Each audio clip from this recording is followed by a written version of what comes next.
परमात्मा श्री राम अयोध्या में प्रकट हुए। परमात्मा प्रगट्य मथुरा में हो अथवा अयोध्या में हो, उससे अपने को विशेष लाभ नहीं है। परमात्मा अपने घर पधारे तो ही अपना कल्याण है। मंदिर में दीपक जलाया जाए तो प्रकाश आसपास के मंदिर में ही रहेगा, अपने घर में नहीं आवेगा। परमात्मा मंदिर में अथवा अयोध्या में प्रकट हो, इससे अपने को क्या लाभ? अपने घर को तो अयोध्या बनाओगे तो ही राम प्रागट्य से तुमको मिलेगा।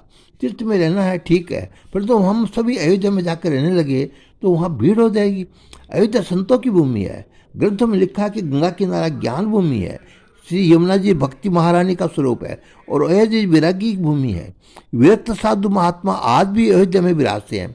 संसार का सुख सच्चा सुख नहीं है, ऐसा जिसको विश्वास हो चुका वही विरागी कर सकता है, वही भक्ति कर सकता है। भोगी ज्ञान मार्ग में अथवा भक्ति मार्ग में आगे बढ़ सकता नहीं। भोग का त्याग किए बिना ज्ञान अथवा भक्ति का प्रारंभ होता नहीं।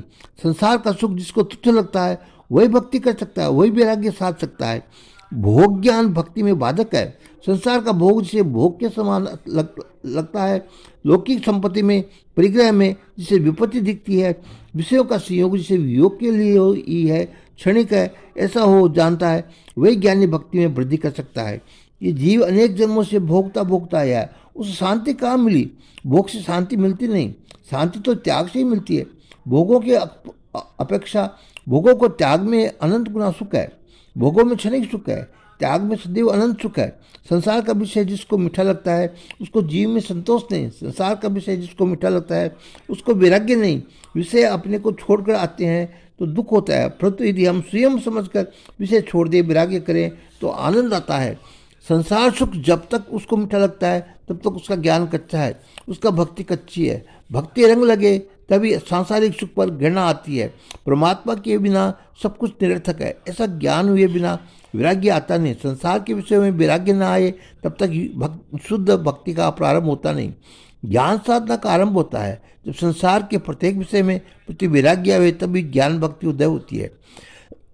संसार का विषय सुख स्वरूप नहीं, दुख स्वरूप है, क्षणिक है, असत्य है। चैतन्य परमात्मा आनंद स्वरूप है, वह एक ही सत्य है। सत्य असत का यह विवेक जागे तभी वैराग्य होता है। वैराग्य बिना ज्ञान आता नहीं। वैराग्य ईश्वर के सिवाय सब कुछ तुच्छ है, ऐसा जो समझता है वही ज्ञान प्राप्त कर सकता है। इसके सिवाय संसार के जड़ पदार्थों में जिसको संदेह होता है वो आत्मा को शरीर से पृथक देख सकता नहीं। आत्मा जो शरीर से पृथक देखता नहीं वह संसार के भोग पदार्थों में फंसता है। भोग विलास में फंसा हुआ जीव ज्ञान मार्ग में चल सकता नहीं। वैराग्य बिना ज्ञान होता नहीं, वैराग्य बिना भक्ति होती नहीं। वैराग्य ज्ञान और भक्ति दृढ़ होती है। मनुष्य भक्ति करता नहीं, ऐसा नहीं है, वह भक्ति करता है परंतु सतत भक्ति नहीं करता। उसको संसार के विषय दुख देने वाले होने पर भी मीठे लगते हैं। संसार के विषयों का मन से घृणा नहीं उपजती। अयोध्या वैराग्य भूमि है। अयोध्या में रहकर भक्ति करे तो भक्ति दृढ़ होती है। अयोध्या अति दिव्य भूमि है। अयोध्या के साधु बहुत ही संतोषी होते हैं।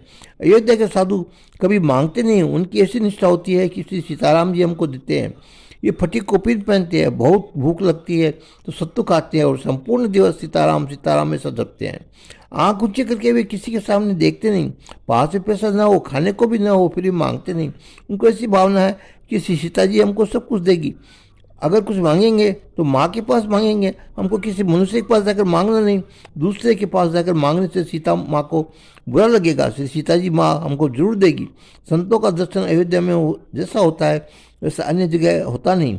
भगवान अनुकूलता दे तो अयोध्या में जाकर रहना, परंतु अधिक उपयुक्त तो यह है कि तुम अपने घर को अयोध्या बनाओ। अयोध्या शब्द का थोड़ा विचार करो। जहाँ युद्ध नहीं उसे अयोध्या कहते हैं। जहाँ युद्ध नहीं है, जहाँ भेड़ नहीं है, जहाँ विकार वासना नहीं है, जहाँ मेरा तेरा नहीं है, जहाँ कपट नहीं है, जहाँ दम नहीं है, जहाँ केवल शुद्ध प्रेम है, जहाँ शुद्ध प्रेम हो वही परमात्मा प्रकट होते हैं। वेर और वासना उनको बिगाड़ते हैं, मन को बिगाड़ते हैं। अपने तन मन को अयोध्या बनाना हो तो ऐसा दृढ़ निश्चय करो कि आज से कोई मेरा शत्रु नहीं है, मेरा किसी से कुछ बिगाड़ा नहीं, मुझे किसी से तनिक भी दुख दिया नहीं। मेरे दुख का कारण मेरे अंदर ही है, मेरा स्वयं का अज्ञान ही है। अधिकतर मनुष्य ज्ञान से दुखी होते हैं। समझदारी में सुख है, अज्ञान में दुख है। अज्ञान से वेर और वासना रखते हैं। मानव ऐसी कल्पना करता है कि अमुक व्यक्ति ने मुझे दुख दिया। ये कल्पना खोटी है। दुख मनुष्य के स्वयं के कर्म का फल है। कोई किसी को सुख दुख नहीं देता, कोई किसी को दुख दे सकता नहीं। संसार कर्म भूमि है, किए हुए कर्म का फल भोगने के लिए जन्म लिया है। करेले का बीज बोए और केले का आशा रखिए, ये असंभव है। मनुष्य से स्वयं जो बोया है वही उसको काटना है। इस जगत में कोई किसी का कुछ बिगाड़ता नहीं। तुम जगत में किसी के लिए कुछ भी कुआव न रखो, सब में प्रभु का दर्शन करो।